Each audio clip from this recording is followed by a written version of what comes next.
वो यही फैसला लिया है कि बेरोजगारी को लेकर के, घटती नौकरियों को लेकर के, योग्यता अनुरूप काम की कमी होना या कम वेतन पर नौकरी मिलना, युवतियों के लिए असुरक्षित वातावरण जो पैदा हो गया है सरकार में, और जिस तरीके से भारतीय जनता पार्टी ने राजनीतिक हस्तक्षेप बढ़ाया है शिक्षा के क्षेत्र में, अधिक फीस महंगी हो गई है, शिक्षा का लगातार निजीकरण होता जा रहा है, या शिक्षा में वो व्यवस्था लागू हो रही है जो गरीब गांव में रहने वाले लोग हैं या मध्यम वर्ग के लोग हैं उनसे शिक्षा दूर होती चली जा रही है। ऑनलाइन शिक्षा की भी समस्याएं हैं, उनको लेकर के भी सुझाव आए हैं। और इधर जो रोजगार की बात तो हम लोग करते हैं, लेकिन इस सरकार में कमीशनबाजी बहुत बड़ी है, भ्रष्टाचार की भी सीमाएं, ये सरकार के अधिकारी मिलकर के सब सीमाएं तोड़ चुके हैं। इसी तरह मुद्रा वाली योजना को हम लोग बार बार कहते हैं और कई बार कहा कि 33 लाख करोड़ रुपए बांटे गए हैं और 52 करोड़ लोगों को पैसा मिला है, और ये सरकार मानती थी कि एक व्यक्ति को कम से कम रोजगार इससे मिलेगा। तो अगर ये बात हम सरकार की स्वीकार कर लें तो एक भी नौजवान बेरोजगार नहीं बचना चाहिए, हर एक के पास रोजगार होना चाहिए। युवा ही संविधान की रक्षा करेंगे, और न केवल संविधान की रक्षा करेंगे बल्कि आरक्षण को भी बचाने का काम यही युवा करेंगे मिलकर के। हाल ही में जो घटना हुई है, ये जो हमला हुआ था, ये हमला इसलिए भी हुआ है कि सुमन जी दलितों को कुचलने वालों के खिलाफ आवाज उठाने के लिए बुलंदशहर के उस सुनहरा गांव में जा रहे थे जहां सत्ता सजातियों ने कुछ दलितों को कई बार बेरहमी से रौंदा था, जिसमें एक दलित महिला की मौत भी हुई है और कई बुरी तरह घायल हुए हैं। उत्तर प्रदेश में जो माहौल बना है, उत्तर प्रदेश में थार और बुलडोजर को जानबूझ करके भाजपाई दबंगई और भय का प्रतीक बनाया जा रहा है। ये जो थार और ये बुलडोजर सरकार जानबूझ करके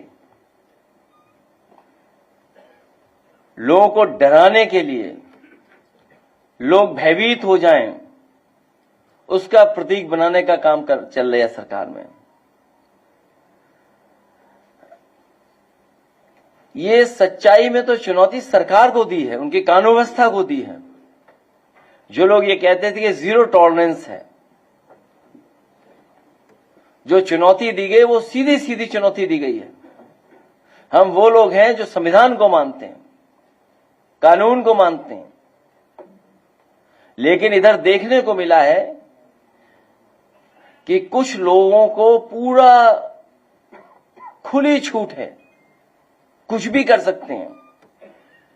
और स्वाभाविक है, वो इसलिए छूट है क्योंकि उन्हीं के स्वजाती लोग बैठे हुए हैं,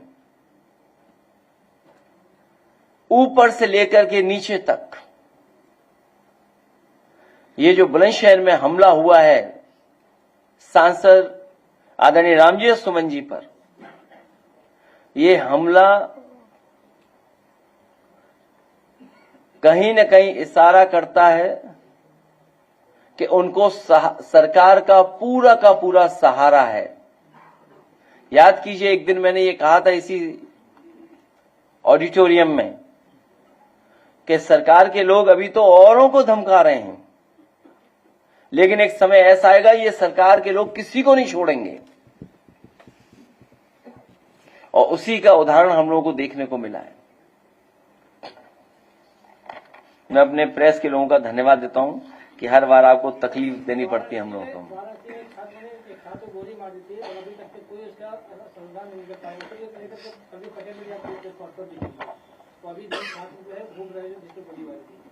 देखिए,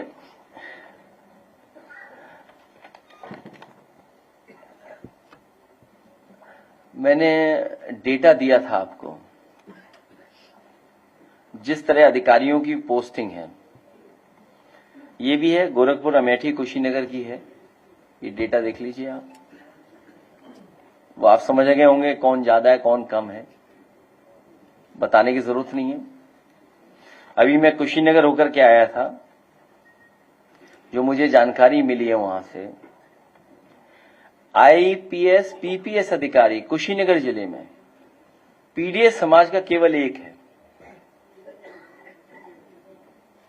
कुशीनगर जिले में पीपीएस और आईपीएस अधिकारी केवल एक है, एक, आप समझ लीजिए। और फिर जो घटनाएं आप बता रहे हैं, तो जो हमला अभी हुआ था आदरणीय रामविलास सुमन जी पर, उन्हें डराने के लिए हुआ था, डराने के लिए। और ये हमला कोई पहली बार नहीं हो रहा है। ये सरकार का सपोर्ट है, डीजीपी साहब का सपोर्ट है। जो मुख्यमंत्री जी हैं और डीजीपी एक ही तरह के हैं लोग, इसलिए समर्थन है।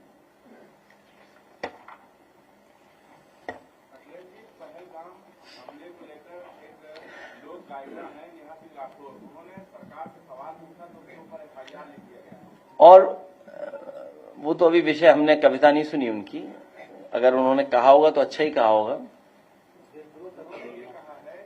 नहीं, अगर कहोगे तो हम प्ले करा देंगे। पहले हमारा तो कोई परिचय नहीं था, पिछली बार भी मैंने आपसे बोला था, कहो तो हम इस पे चलवा दें। वो भी मैं चाहूंगा कि कौन से पे मिलेगा उनकी पूरी कविता बताओ, मैं चलवा देता हूं। नहीं, उनके हैंडल से नहीं चलाएंगे, किसी न्यूज चैनल से चलाएंगे। मुझे लगता है आज तक ने बड़ा अच्छी कवरेज दी है।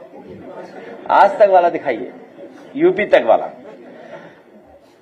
बीजेपी सरकार में पीडीए की जातियों पर चुन चुन करके हमला हो रहा है।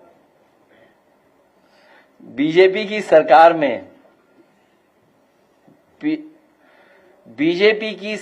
में पीडीए की जातियों पर चुन चुन करके हमला हो रहा है। इलाहाबाद में दलित को जिंदा जला दिया था। वाराणसी में पटेल जाति के नौजवान को गोली मार दी। ये पीडीए के लोगों को चुन चुन करके मारा जा रहा है। जौनपुर में मौर्य जाति के नौजवान को दौड़ा दौड़ा करके मार दिया। रामपुर में दलित मूक बधिर बच्ची के साथ दो बलात्कार हुआ। आजमगढ़ में सरोज जाति के नौजवान के इसलिए मार दिया गया कि उसने जय भीम का नारा लगा दिया था। ये नए तरह का ट्रेंड चल रहा है, नए तरह का ट्रेंड है। अगर गाना कविता मिल गई हो तो चला दीजिए। इसी तरह हमारा एक समाजवादी साथी पर सोशल मीडिया पर उसने कोई टिप्पणी कर दी या कुछ लिख दिया, पुलिस ने और थाने में जाकर के मारपीटी सुनने में आया। आ गया, अभी कविता आ गई। इसलिए आर्थिक समानता पर जो हम लोगों की लड़ाई है, जो भेदभाव पैदा किया है, ये बहुत सी चीजें सरकार चलाएगी जिससे हमारा ध्यान हट जाए। न हम हमले से डरने वाले लोग हैं, न किसी के डराने से डरने वाले लोग हैं, क्योंकि हम सबको मिलकर के भारतीय जनता पार्टी को उत्तर प्रदेश से सफाया करना है, उसकी तैयारी हम लोग कर रहे हैं। और जो हमारी लड़ाई है आर्थिक समानता की और सामाजिक न्याय के राज की स्थापना की, बहुत सारी समस्याओं का समाधान तभी हो जाएगा जिस दिन हम सब लोग सामाजिक न्याय के राज की स्थापना करने में कामयाब हो जाएंगे। उसी समय बहुत सारी समस्याओं का अपने आप समाधान हो जाएगा।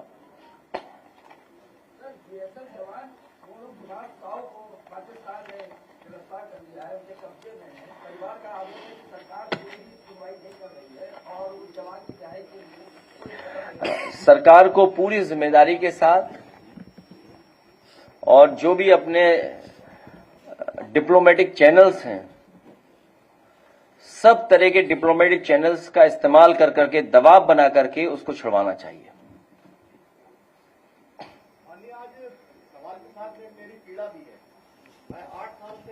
तब तो पीडीए में हो आप। नहीं, पहले मैं कह दूं, अगर आप, मुझे तो पता नहीं है आप पत्रकार हैं कि या सहयोग समर्थन करने आए हैं।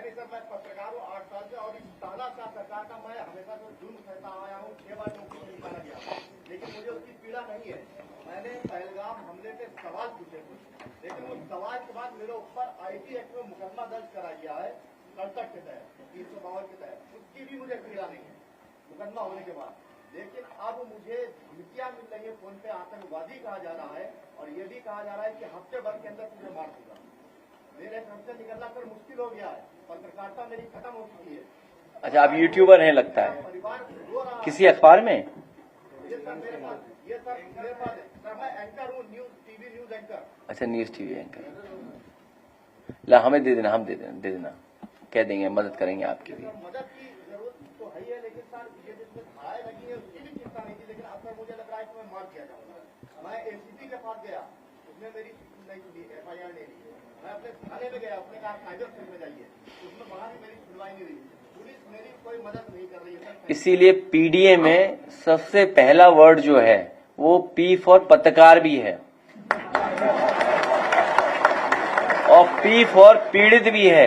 इसलिए आपकी भी रक्षा करने की जिम्मेदारी पीडीए समाज की है।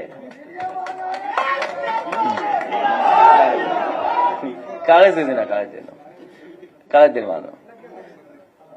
पी फॉर पत्रकार आ गया। हाँ, लाइए, आज तक वालों ने बहुत अच्छा चलाया है, मैं उनका धन्यवाद देता हूं। फुल वॉल्यूम ठीक है साहब। पाकिस्तान के सोशल मीडिया पर हो रही है। एक फोन कॉल से दूसरे देशों की वॉर रुकवाने वाले पॉपा अपने देश में आतंकवादी हमला नहीं रुकवा पाए और अंधभक्त मुझसे कह रहे हैं कि ऐसी बातों पर राजनीति और सवाल मत करो। तो किस बात पर सवाल करूं? शिक्षा पर, जिसे मुद्दा ही नहीं समझा जाता, या स्वास्थ्य पर, जिस पर सवाल करना अब आउट ऑफ फैशन हो गया है? बोलो किस पर सवाल करूं? बेरोजगारी पर, जिसके जवाब में तुम्हारे अब्बा हुजूर पकौड़ा तलने की सलाह देते हैं? अरे जब देश की राजनीति ही राष्ट्रवाद और हिंदू मुसलमान के मुद्दे पर चल रही है, उसके बाद भी आतंकी हमलों में देशवासी मारे जा रहे हैं, तो सवाल किस मुद्दे पर करूं? 56 इंच की छाती पर देश के सारे मुद्दों को समेट देने वाले मोदी जी की सरकार में आतंकवादी हमले होंगे और नागरिकों की हत्या होगी, तो सवाल क्या मोहम्मद अली जिन्ना और नेहरू जी से पूछा जाएगा? नागरिकों की मौत और आतंकवादी हमलों पर सवाल क्यों नहीं पूछा जाना चाहिए भाई? इन सवालों से इतना डर क्यों रहे हैं आप? अपनी ही सरकार में हुए पुलवामा आतंकी हमले के शहीदों की मौत पर बेशर्मी से वोट मांगने वाला ये आदमी पहलगाम के पर्यटकों की मौत पर भी वोट मांगेगा और अंधभक्त से मास्टर स्ट्रोक बताकर वोट भी देंगे। तो ये जो पुलवामा बहुत सेंसिटिव इशू है और सरकार ने ये भरोसा दिलाया है कि वो सरकार ठोस कदम उठाएगी और सबसे ठोस कदम जो सरकार का लग रहा है वो यही है कि वो जलबंदी करेंगे। हम समाजवादियों का पूरा समर्थन है उनके जलबंदी के लिए। उसी के साथ साथ हमारी मांग है कि शहीद परिवारों के सदस्यों को, उनके परिवार को 10-10 करोड़ से सरकार मदद करे। साथ ही में सरकार उनके परिवार के एक सदस्य को सरकारी नौकरी दे।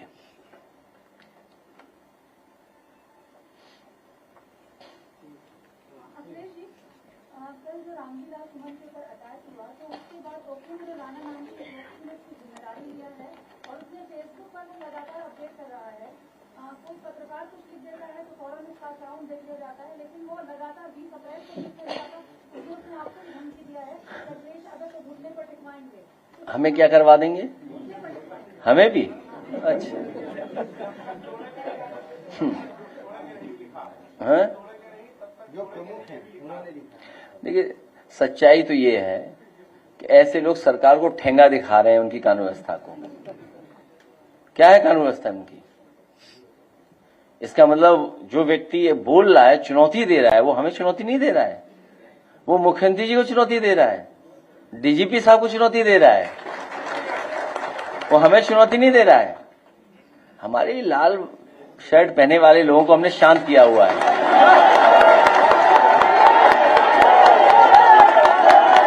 ये चुनौती हम लोगों को नहीं दे रहे हैं। और सच्चाई तो ये है कि जितने भी एक मिनट ये जो चुनौती दी जा रही है, वो जो वर्दी पहने लोग हैं, ट्रेनिंग पाए लोग हैं, हम तो पॉलिटिकल लोग हैं, ये चुनौती हमें नहीं मिल रही है, ये चुनौती मिल रही है वर्दी पहने हुए ट्रेन लोगों को। ये चुनौती उन्हीं लोगों को मिल रही है। ये चुनौती मिल रही डीजीपी साहब को, चुनौती मिल रही मुख्यमंत्री जी को, हम लोगों को चुनौती नहीं है। ये चुनौती और इसलिए भी मिल रही है कि इनका कुछ सीधा संपर्क है, संबंध होगा, और ये सब ऐसे लोग कानून व्यवस्था को ठेंगा दिखा रहे हैं। ऐसी कार्रवाइयों पर बहुत सारे सक्रिय नेता समर्थन कर रहे हैं, जिसमें आपके एक पुराने सहयोगी राजा भैया थे। मंत्री राजा भैया बोलते तो अच्छा लगता, यही सम्मान है उनका, मंत्री नहीं रहे हैं।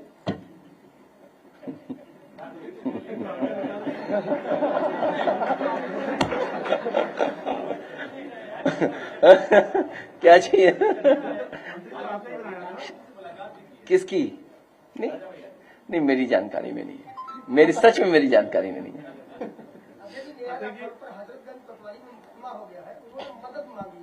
किससे? नहीं, हम सब लोग मदद कर रहे हैं उनकी, हम सब लोग मदद करेंगे। देखिए, अगर कोई घटना हुई है और कोई बात कही जा रही है, तो सरकार कम से कम जो कह रहे हैं उन पे तो कार्रवाई न करे। इसीलिए मैं कह रहा हूं, जो इनके अपने लोग हैं वो कानून व्यवस्था को कब ठेंगा दिखाते हैं पता ही नहीं है। और कितनी बार हम लोगों ने देखा, आपने देखा, ठेंगा दिखा रहे हैं। हमारी बहन बोल रही थी कि वो हमें भी हमला कर रहे हैं, हमने तो देखा ही नहीं, ऐसा पढ़ते ही नहीं हम ऐसे लोगों के बारे में।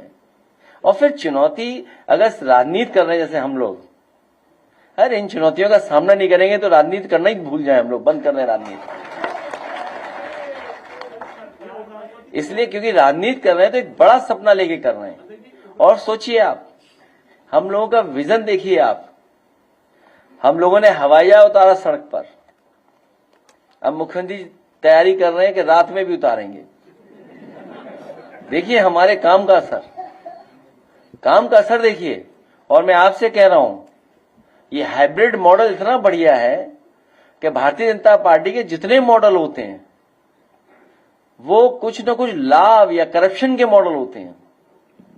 ये हाइब्रिड मॉडल से जो सड़क बन रही है, आप, मैं दावा कर सकता हूं, आप मुख्यमंत्री जी से पूछो जाके ये हाइब्रिड मॉडल क्या है, वो बता ही नहीं पाएंगे।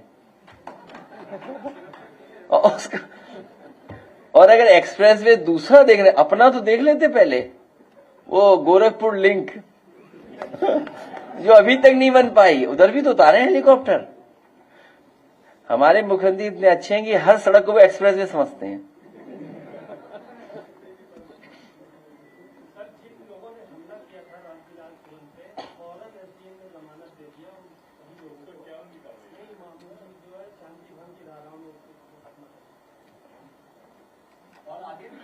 हम तो ये कहते हैं ना, ऐसे लोगों से कहते हैं ना कि भाई हमें भरोसा है संविधान पर, कानून पर। आप आइए खुले मैदान पे, खुले मन से आओ, बहस कर लें, बात कर लें, खुले मन से आइए ना, आइए बात कर लें। बात करने में क्या है, किस बात की नाराजगी है? आइए खुले मन से, हम लोग भी बात कर लें आपसे।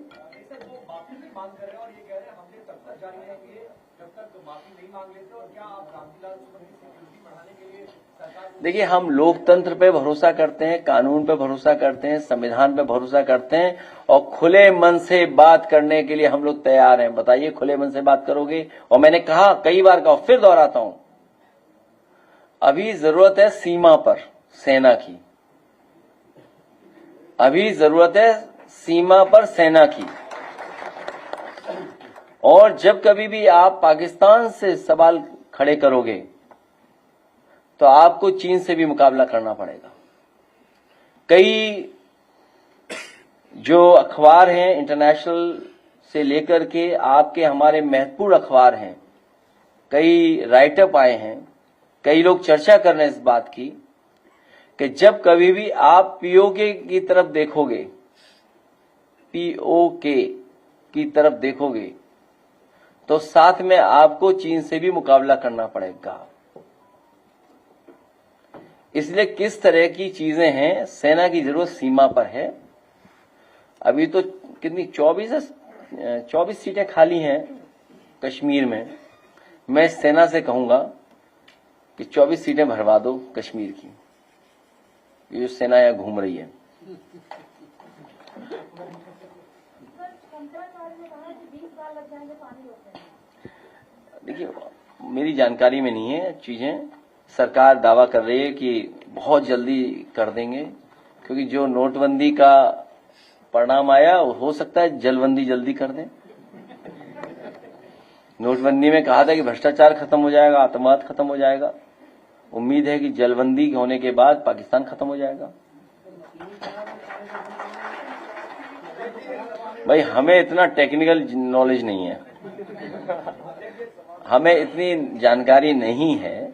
ये सरकार ही जानकारी दे सकती है कि अगर उस तरह का बड़ा पैमाने पर जो इंफ्रास्ट्रक्चर बनाना पड़ेगा, स्ट्रक्चर्स बनाने पड़ेंगे या रिजर्वायर बनाने पड़ेंगे, उसके लिए कितना समय लगेगा।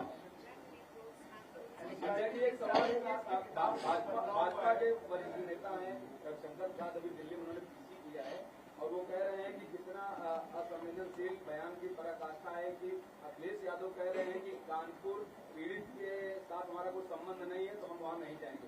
उनको उन्होंने इस तरह से देखिए, ऐसा है, उसमें कोई छिपाने की बात नहीं है। सवाल ये नहीं है मैं किसके घर जा रहा हूं नहीं जा रहा हूं। सवाल ये था कि हमारे घर आतंकवादी क्यों आए, आतंकवादी कैसे आ गए। और जहां तक सवाल उनके घर के जाने का है, हमारी पार्टी के बड़े पैमाने पे नेता जा चुके हैं। और अगर आपको सूची चाहिए कौन कौन जा चुका है तो एक कानपुर का हमारा साथी है, वो बता देगा। विजय कहाँ है? हाँ, बता दीजिए कितने लोग जा चुके हैं, यहाँ खड़े होकर बता दो। हाँ, देखिए वो भी गया था लड़का। आओ इधर, आओ इधर, आइए, आ जाओ, आ जाओ, यहीं से बता दो, यहीं से। फजल महमूद जी गए, हसन मुमी जी गए विधायक जी, अमिताभ वाजपेयी जी गए, आमनगर से विधायक हैं, मुनीम शुक्ला जी कानपुर ग्रामीण जिलाध्यक्ष हैं, मैं लोहियावादी के जिलाध्यक्ष हूँ, विजय यादव मैं गया हूँ। और इसके साथ साथ हाँ बताओ, तुम भी गए? हाँ बताओ बताओ। लगातार घटनाओं से माननीय विधायक है अमिताभ वाजपेयी गए, जिलाध्यक्ष फजल महमूद जी गए, हम लोग सारे वहाँ सब लोग गए।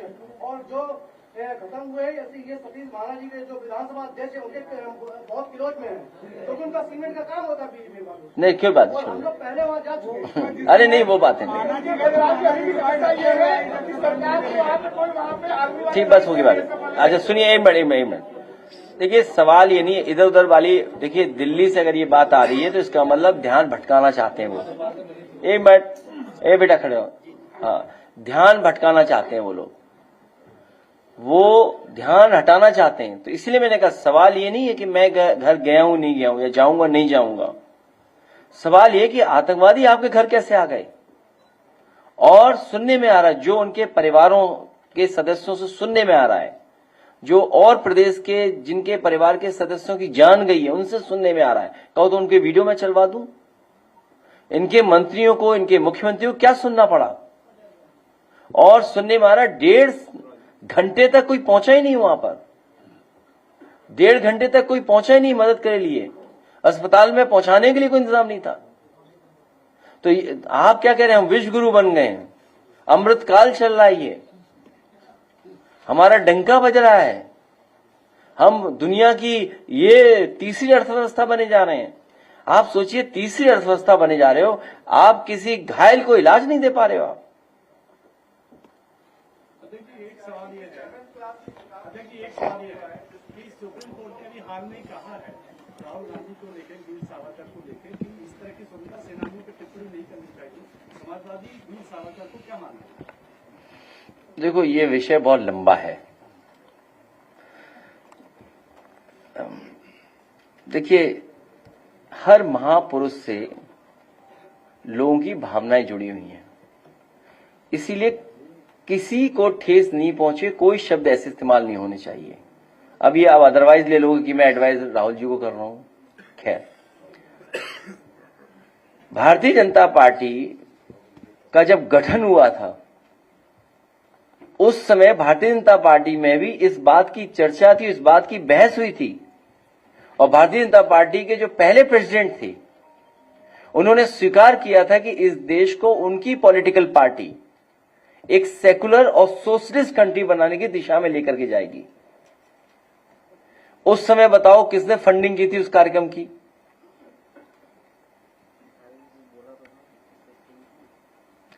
तो जो लोग सेकुलर और सोशलिस्ट कंट्री बनाना चाहते थे, आज बताइए वो कम्युनल हो गए कि नहीं हो गए? कितने कम्युनल हो गए? सोशलिस्ट की जगह वो कैपिटलिस्ट हो गए, और इतना गैप पैदा कर दिया कि जिसकी आप कल्पना नहीं कर सकते। इतने बेरोजगार पैदा कर दिए इन्होंने, और अर्थव्यवस्था इतनी खराब कर दी कि कुछ हाथों में सब कुछ चला गया।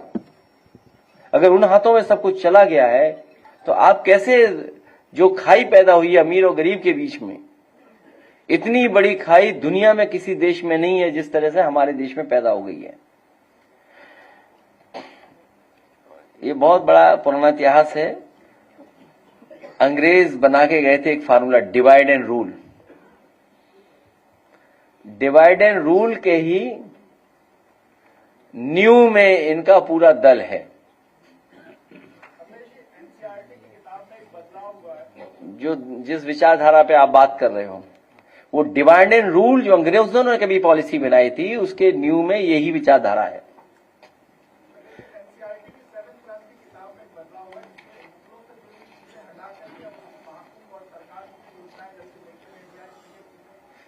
तो उसमें ये भी जोड़ देते कि ये डिजिटल कुंभ था, 66 करोड़ लोग कैसे आए थे ट्रेन बस अपनी गाड़ियों से, ये भी तो बता देते, डेटा भी तो दे दें उसका। भाई अगर 66 करोड़ लोग आए थे, 66 करोड़ लोग आए थे, तो बच्चा 7th क्लास के ये भी तो जानना चाहेगा कि 66 करोड़ लोग बस से आए थे, ट्रेन से आए थे, पैदल आए थे। अब जैसे उदाहरण दो मुख्यमंत्री जी का, अखबार में ऐड दिया उन्होंने कि 17 एक्सप्रेसवे बन रहे हैं। हमने पूछा ये झूठ के एक्सप्रेसवे कहां बन रहे हैं 17? तो उन्होंने प्रचार बदल दिया, उन्होंने कहा कि 7 और 6 बन रहे हैं। तो 4 बोले सपनों में। तो अभी आज के अखबार में पढ़ रहा था मैं, एक एक्सप्रेसवे हरिद्वार बनेगा, एक इधर बनेगा, एक उधर बनेगा, समय बचा नहीं है। 8 साल मना रहे हो आप, 00, 8 तब बनता है जब 2 जीरो हो। 8 साल, 8 तब बनता है जब 00 हो, एक जीरो नीचे एक जीरो ऊपर, और बचा नहीं समय कुछ भी। आखिरी बजट आना है और कितने एक्सप्रेसवे बनाने जा रहे हैं आप अखबार में पढ़ लो। तो आप भी तो गलत लिख देते हो, क्यों लिखते हो आप भी अखबारों में लिख देते हो। अच्छा उनके हवाले से तब ठीक है, अब जाने दो।